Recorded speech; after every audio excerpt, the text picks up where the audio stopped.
Բարեձեզ շանթի եթերում լրատվության ժամը 30 հոկտեմբերի 5-շաբթի։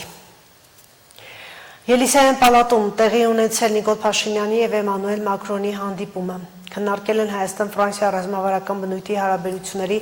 օրակարգային մի շարք հարցեր, մտքեր են փոխանակվել թրիփ նախագծի և տարածաշրջանում հաղորդակցության ուղիների ապաշրջակապան ուղղությամբ իրականացվող քայլերի շուրջ։ Այդ համատեքստում վարչապետն անդրադարձել է իրականացվող աշխատանքների ընթացքին։ Փաշինյանը և Մակրոնը քննարկել են նաև Հայաստան-Եվրոպական միություն համագործակցության հետագա զարգացմանն առնչվող հարցեր։ Պարտադիր զինծառայության ժամկետը կդառնա 18 ամիս, խաղաղ մթերողները կստանան աջակցություն, Վանաձորում կբացվի Թումո կենտրոն։ Պետությունից աջակցություն ստացող տնտեսվարողների շահութահարքի վճարման առումով կարվեն արտոնյալ կարգավորումներ։ Այս որոշումներն են ընդունվել գործադիրի այսօրվա նիստում։ 2026-ի հունվարից հայոց բանակում պարտադիր ծառայությունը կդառնա 1.5 տարի։ Ձմեռային զորակոչի շրջանակներում զինված ուժերի համալրման բուն գործընթացը կսկսեն հունվարի 7-ից, որի արդյունքում 18-ամսյա ժամկետով ծառայություն կիրականացնեն 2025-ի ձմեռային զորակոչից սկսած պարտադիր զինծառայության զորակոչված քաղաքացիները։ Նշեմ, որ ծառայության ժամկետի կրճատումը չի տարածվելու 2026 թվականի հունվարի 1-ի դրությամբ պարտադիր զինվորական ծառայության մեջ գտնվող քաղաքացիների վրա։ Սարգսյանի փոխանցմամբ շարքային կազմի պարտադիր զինծառայության ժամկետի կրճատումը հնարավոր է դարձել վերջին տարիներին պայմանագրային զինծառայության գրավչության ավելացման և ընդլայնման ուղղությամբ կատարված աշխատանքների շնորհիվ։ Մշակվել ու ընդունվել են մի շարք օրենսդրական նախաձեռնություններ, ներդրվել է ատեստավորման համակարգը։ Այս պահին կարող եմ այդ թիվը հնչեցնել, որ Պաշտպան հայրենիաց ծրագրի շահառուների թվաքանակը կազմում է 4220 և ինքը աճի միտում ունի։ 2 տարվա ծառայությունից 1.5 տարի անցումը արդյոք խզում չի առաջացնի։ Հետաքրքրվեց նիստը վարող փոխվարչապետ Մեհեր Գրիգորյանը։ Միանշանակ բոլոր ռիսկերը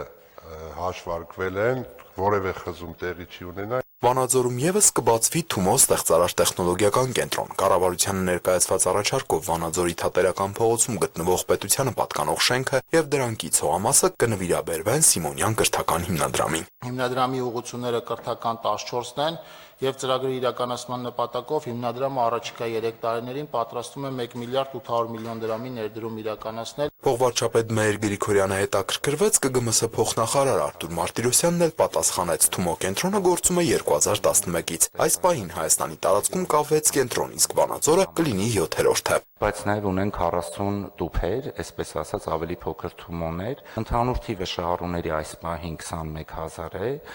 12-ից մինչև 18 տարեկան երեխաներ, ինչպես նաև ունեն 1000 շրջանավարտներ։ Հաջորդ նախագծի համաձայն պետությունից ֆինանսավորվող ծրագրերի շրջանակում շահութահարկ վճարողների կողմից կատարված ծախսերի փոխհատուցման նպատակով կառավարությունից ստացվող աջակցության գումարների գծով արտոնյալ կարգավորումներ կսահմանվեն։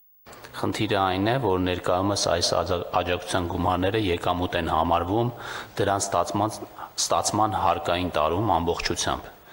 ինչը շահութահարկի գծով հարկային պարտավորություններ է առաջացնում։ Այսինքն, որպեսզի պետական աջակցության արդյունքում ստացված գումարների վրա շահութահարկ չգանձվի, նոր նախագծով անկախ գործունեության իրականացման ոլորտից կսահմանվի այնպես, որ այդ գումարները համարվեն եկամուտ միայն այն չափով, որքան դրանք օգտագործվեն ակտիվներ ստեղծելու կամ ձեռք բերելու նպատակով։ Նախարարը տեղեկացրեց, որ առաջարկվող դրույթների կիրառումը տարածվելու է 2024-ի հունվարի 1-ից հետո ծագած հարաբերությունների նկատմամբ, հաշվի առնելով այն հանգամանքը, որ խնդիրը նկատվել է հատկապես 2024-ից սկսած։ Եթե տնտեսավարող կառուցել է ջերմատուն, ջերմոց, մենք էլ համաֆինանսավորել ենք, այդ համաֆինանսավորման չափով ինքը հաջորդ տարի շահութահարկ պիտի վճարի։ Հիմա կարգավորումը փոխում ենք, ինքը այդ ծավալը ամորտիզացնում է իր սարքավորումների ամորտիզացման սցենարով եւ հիմնական միջոցների։ Սա չէ տրամաբանությունը։ Հենց այդպես է, պարոն Գրիգորյան, հիմա մենք քեշբեքի ծրագիր ունենք, որով ներդրումների ծավալի որոշ մասը մի անգամից վերադարձնում ենք տնտեսվարողին։ Միջուկային անվտանգության ու պաշտպանության ամրապնդման համար Հայաստանի Հանրապետությանը 5 միլիոն եվրո կհատկացվի։ Սա տեղի կունենա Հայաստանի Հանրապետության և Եվրոպական հանձնաժողովի միջև միջուկային անվտանգության և ճառագայթային պաշտպանության ամրապնդումը Հայաստանում ֆինանսավորման համաձայնագրի ստորագրման արդյունքում։ Այս համաձայնագիրը հանդիսանում է 2024 թվականին արդեն ընդունված համաձայնագրի շարունակություն, որով Հայաստանին նշված նպատակի համար հատկացվել է արդեն 12.9 միլիոն եվրո ֆինանսական միջոցներ, որը կուղղվի արտանախագծային վթարների կառավարմանը,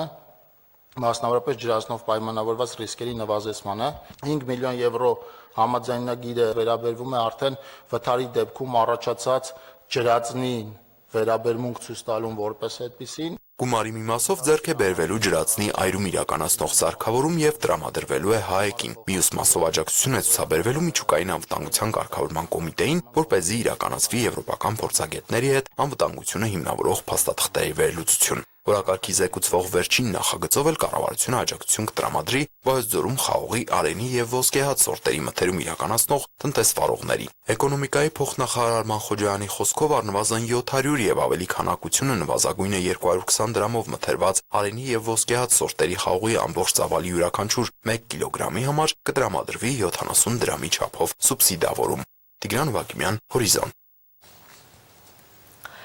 Պաշտպանության նախարար Սուրեն Պապիկյանը Հայաստանի քննչական կոմիտեի նախագահ Արթուր Պողոսյանի կոմիտեի ղեկավար կազմի հետ այցելել է Հանրապետության հարավ-արևելյան սահմանագոտի հետևել ամրաշինական ինժեներական աշխատանքներին։ Այնուհետ նախարար եւ քննչական կոմիտեի նախագահ այցելել են բանակային դիրքեր զրուցել հերթապահություն իրականացնող անձնակազմի հետ։ Բարեխիղճ ծառայության պաշտին կաց մի շարք զինծառայողների Պաշտպանության նախարարն ու քննչական կոմիտեի նախագահը պարգևատրել են շնորհակալագրերով եւ արժեքավոր նվերներով։ Երեք Նիդերլանդներում տեղ ունեցած խորհրդարանական ընտրությունների արդյունքներով Անի Զալինյանը ստացել է պատգամավորական մանդատ, այս երկրի պատմության մեջ դառնալով առաջին հայ ազգի ներկայացուցիչը խորհրդարանում։ Նրա ընտրվելը խորհրդանշում է ազգային բազմազանության եւ ներգրավվածության կարևոր առաջընթաց նիդերլանդական քաղաքական դաշտում։ Ամերիկայի նախագահ Դոնալդ Թրամփը Պենտագոնին հանձնարարել է սկսել միջուկային զենքի փորձարկումները, քանի որ մյուս երկրներն իրականացնում են փորձարկման ծրագրեր, ես հանձնարարել եմ պատերազմի նախարարությանը սկսել մեր միջուկային զենքի փորձարկումները հավասարության սկզբունքով, այս գործընթացը կսկսվի անմիջապես, գրել է Միացյալ Նահանգների նախագահ սոցիալական ցանցում։ Ըստ Թրամփի, Ամերիկան ներկայումս ունի ավելի շատ միջուկային զենք, քան որևէ այլ երկիր։ Թրամփի այս հայտարարությունը հնչել է, երբ այս շաբաթ Ռուսաստանի նախագահ Վլադիմիր Պուտինը հայտնել էր ատոմային շարժիչով եւ միջուկային լիցքով նոր ստորջրյա դրոնի, ինչպես նաեւ միջուկային լիցքով նոր թևավոր հրթիռի փորձարկումների մասին։ Միացյալ Նահանգների միջուկային զենքի լիարժեք փորձարկումներ չի իրականացրել 1992 թվից ի վեր։ Վաշինգտոնը ստորագրել է, բայց չի վավերացրել միջուկային փորձարկումների համապարփակ արգելման մասին 1996 թվի պայմանագիրը։ Մոսկվան իր վերջին միջուկային փորձարկումն անցկացրել է 1990 թվին, երբ գոյություն ուներ Խորհրդային միությունը։ Ռուսաստանը ստորագրել, վավերացրել է պայմանագիրը, բայց 2023 թվականին հետ է վերցրել իր ստորագրությունը։ Հարավային Կորեայի Բուսան քաղաքում ավարտվել են Ամերիկայի նախագահ Դոնալդ Թրամփի եւ Չինաստանի նախագահ Սի Ցինպինի բանակցությունները, հանդիպումը տևել է մոտ 1.5 ժամից ավելի։ Թրամփն իր ինքնաթիռում լրագրողներին ասել է, որ Սիի հետ բանակցություններում համաձայնության եկել բազմաթիվ հարցերի շուրջ։ Կարծում եմ, որ Չինաստանի հետ առևտրային գործարքը շուտով կստորագրվի, քանի որ երկու կողմերը շատ խոչընդոտներ չունեն։ Թրամփը հայտնել է, որ լուծվել է Չինաստանի հազվագյուտ մետաղների մատակարարման հետ կապված խնդիրը։ Հոկտեմբերին Չինաստանը զգալիորեն ուժեղացրել էր ամենակարևոր օգտակար հանածոների արտահանման նկատմամբ վերահսկողությունը, ինչը պատասխան էր սեպտեմբերի վերջին Վաշինգտոնի Միացյալ Նահանգների տեխնոլոգիաների արտահանման վերահսկողության ընդլայնմանը։ Ըստ լրատվամիջոցների տվյալների Թրամփը եւ Սինը չեն քննարկել Չինաստանի կողմից ռուսական նավթի գնումները։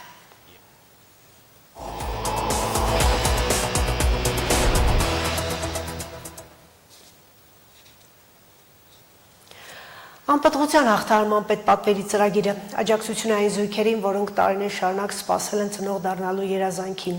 Այն հնարավորություն է անվճար կամ արտոնյալ պայմաններով օգտվել վերարտադրողական օժանդակ տեխնոլոգիաներից։ 1 տարի է ծրագրին միացել է Գյումրիի ծննդատունը, որը սպասարկում է ոչ միայն Շիրակի, նաև Լոռու եւ Արգածոտնի մարզերի բնակիչներին։ Այս ընթացքում 29 զույգ են ընդգրկվել ծրագրի տարբեր փուլերում։ 10 կանայք սպասում են իրենց բալիկների ծնվելուն, իսկ 3 ամիս առաջ ծրագրի շնորհիվ ծնվել է առաջին երեխան։ Կանանց եւ տղամարդկանց մոտ վնասակար ազդեցությունների, ինչպես նաեւ սեռական օրգանների բնածին արատների հետևանքով առաջացող խնդիրները կարող են հանգեցնել զույգի վերարտադրողական անընդունակության, այն է չբերության։ Այսօր Հայաստանում յուրաքանչյուր 4-րդ զույգ բախվում է անպտղության խնդրին, ինչը ոչ միայն բժշկական, այլև սոցիալ-հոգեբանական լուրջ մարտահրավեր է դառնում։ Տարիներ առաջ էր, որ անպտղությունը համարվում էր անլուծելի խնդիր, ինչի հետևանքով շատ երիտասարդ ընտանիքներում այն դառնում էր բաժանությունների պատճառ, իսկ որդեգրության դիմել շատ քչերն էին համարձակվում։ Ժամանակակից բժշկությունը գտել է միջոցներ այն հաղթահարելու։ Հետազոտություններն ու վերարտադրողական օժանդակ տեխնոլոգիաները հնարավորություն են տալիս հարյուրավոր ամուսնական զույգերի հասնել ծնող դառնալու երազանքին։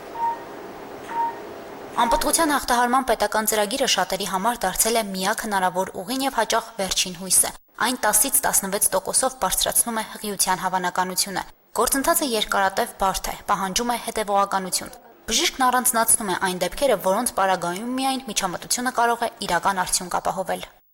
Պետք է ձվարանային պաշարը շատ ցածր չլինի, պետք է սերմը շատ ծանր շեղումներով չլինի, արգանդափողերը անցանելի լինեն։ Այդ դեպքում մենք արդեն կինը գալիս է, դիմում է գրում, դիմումը 5 աշխատանքային օրվա ընթացքում հաստատվում է նախարարության կողմից եւ արդեն սկսում ենք զույգի պլանային հետազոտությունները, որոնց մեջ ներառվում են ուրոգենիտալ ինֆեկցիաներ, հորմոնալ ֆոնի ստուգում, որոշակի սոմատիկ հիվանդությունների շտկում։ Ծրագրից կարող են օգտվել այն կանայք, ովքեր 2 եւ ավելի տարի առաջնային կամ երկրորդային անպտղություն ունեն եւ 20-ից 40 տարեկան տարիքային խմբում են։ Եթե կինը 40 տարեկանում արդեն ընդգրկվել է ծրագրում եւ ունի համապատասխան բժշկական ցուցումներ, նա շարունակում է մնալ շահառու մինչեւ 42 տարեկանը։ Ծրագիրը մարզերից առաջինը ներդրվել է Շիրակում։ Գյումրիի ծննդատանը իրականացվում են բոլոր անհրաժեշտ հետազոտությունները, ինչպես նաեւ բուն միջամտությունները։ Կնոջ օրգանիզմում սկսում ենք դեղարայքով խթանել ձվաբջիջների աճ եւ երբ որ արդեն գալիս է ձվաբջիջը, ֆոլիկուլները հասնում են իրենց օպտիմալ մակարդակին, կատարվում է ներարկում, որից 24-36 ժամ հետո կատարվում է ներարգանդային սերմնավորում։ Արդեն մշակված սպերմատոզոիդներին դնում ենք ցենտրիֆուգայի մեջ, որովհետեւ առանձնացնենք ակտիվ սպերմատոզոիդներին։ Դրական արդյունքի դեպքում, երբ կնոջ մոտ հղիություն է գրանցվում, նա ուղեգրվում է հետագա բժշկական հետազոտությունների։ Հանդիպում են նաև չզարգացող հղիության դեպքեր, իսկ դրանք պայմանավորված են տարբեր, այդ թվում եւ տարիքային գործոնով։ Առաջին հերթին անվերահսկելի պատճառներից է կնոջ տարիքը, երբ որ ուղղակի գնում է ձվարանների ծերացում եւ ձվաբջիջների, այդ թվում նաեւ ծերացում է գնում։ Իսկ մակարդելության գործոններով պայմանավորված հիպերհոմոցիստեինեմիա եւ կամ ինֆեկցիաներով պայմանավորված չզարգացող հղիությունների պատճառները կարելի է շտկել եւ նորից ստանալ հղիություններ։ Անպտղության հաղթահարման արդյունքում սովորաբար զարգանում է 2 եւ ավելի ձվաբջիջ, որի պտուղը լինում է զույգ կամ եռյակ երեխաների ծնունդը։ Բայց դարձյալ տարիքային առանձնահատկությունից ելնելով կնոջ օրգանիզմը ավելորդ ծանրաբեռնվածությունից պաշտպանելու համար երբեմն բժիշկները կիրառում են վերահսկող խթանման մեթոդ, որպեսզի զարգանա միայն մեկ եւ առողջ պտուղ։ Այդպես էլ 10 տարվա սպասումից հետո 3 ամիս առաջ այս միջամտության արդյունքում ծնվել է ընտանիքի առաջին երեխան։ Մեր առաջին երեխան աղջիկ երեխա էր, որը ծնվել է մի քանի ամիս առաջ, երկրորդային անպտղության վերքին տարապում ճարպակալումով, զարկերատկային գերճնշմով, որը հղիության ընթացքում էր ավելի խորացավ, ունեցանք մի փոքր խնդիրներ, վաղաժամ ծննդաբերություն եղավ, սակայն երեխանի շնորհիվ մեր Երևանի գոլեգաների այդ ամեն ինչը հաղթահարվեց եւ ունենք առողջ երեխա, որը հիմա իրենց տնն է։ Անպտղության հաղթահարման ծրագրին դիմողների մեծ մասը մարզի գյուղական համայնքներից են։ Մասնագետի ասելով, այդ զույգը նախ հաղթահարում է հասարակության պահպանողական մտածելակերպը, հետո նոր դիմում բժշկական օգնության։ Իրենց մեջ բարդությունները հաղթահարած ընտանիքներից շատերի հարազատներն անգամ չեն էլ իմանում, թե հղիությունը ինչ ճանապարհով է հաղթահարվել։ Ծնելիության ցուցանիշի դրական փոփոխությանն ուղղված ծրագիրը պետության աջակցությամբ է, եւ այժմ Գյումրիի ծննդատանը ոչ միայն Շիրակի, նաեւ Լոռու մարզից 29 երիտասարդ ընտանիքներ սպասում են առաջին կամ երկրորդ երեխայի ծննդին։ Իսկ այս տարվա 10 ամիսների տվյալներով 890 երեխա է ծնվել այս ծննդատանը։ Նախորդ տարի նույն ժամանակահատվածում ծնունդների թիվը եղել է 1094։ Հասմիկ Թմասյան, Վահագն Բարաքյան, Հորիզոն։ Գյումրեցի ծանրորդ Ալեքսանդրա Գրիգորյանը դարձել է Եվրոպայի չեմպիոն, գործող չեմպիոնը երիտասարդների առաջնության պոկում վարժությունում 3 հաջող մոտեցման բարձրացրել է 85, 89 եւ 91 կիլոգրամները։ Այս վարժությունում Գրիգորյանն արժանացել է ոսկե մեդալի, պոկում վարժությունում Գյումրեցի մարզիկը բարձրացրել է 112, 116 եւ 123 կիլոգրամներ։ Երկամարտում 214 կիլոգրամ արդյունքով Ալեքսանդրա Գրիգորյանը Եվրոպայի երիտասարդների չեմպիոնն է։ Եվս մեկ գյումրեցի ծանրորդ տղամարդկանց 60 կիլոգրամ քաշային կարգում Գառնիկ Չոլակյանը դարձել է ոսկե մեդալակիր։ Պոկում վարժությունում բարձրացնելով 115 եւ 120 կիլոգրամ ծանրաձողերը նա դարձել է այս վարժության հաղթողը։ Հրում վարժությունում նույնպես ցուցադրել է լավագույն արդյունք, բարձրացնելով 140, 145 եւ 147 կիլոգրամներ։ Երկամարտի 267 կիլոգրամ արդյունքով Գառնիկ Չոլակյան հռչակվել է Եվրոպայի մինչև 23 տարեկանների առաջնության չեմպիոն։ Սաուդյան Արաբիան պատրաստվում է կառուցել աշխարհի առաջին, այսպես ասած, երկնային մարզադաշտը։ Նորարարական այս մարզադաշտը տեղակայվելու է գետնից մոտ 350 մետր բարձրության վրա։ Նախատեսված է լինելու ֆուտբոլի աշխարհի 2034 թվականի առաջնության խաղերի համար։ Այն կունենա շուրջ 46,000 նստատեղ։ Շինարարության ավարտ է նախատեսվում 2032 թվականը։ Ավելի վաղ հաղորդվել էր, որ FIFA-ն կարող է տեղափոխել աշխարհի առաջնությունը, այն անցկացնելով ոչ թե 2034 թվականի վերջին, այլ 2035 թվականի հունվարին։ Պատճառ նշում է Ռամադանի սուրբ տոնը, որը կանցկացվի 2034 թվականի նոյեմբեր-դեկտեմբերին։ Առաջնությունը չի կարող անցկացվել ամռանը, քանի որ Սաուդյան Արաբիայում այդ ժամանակ օդի ջերմաստիճանը հասնում է մինչև 50 աստիճանի։ Այժմ լրատվություն այսքանը, հետևեք մեզ ժամը 20-ին։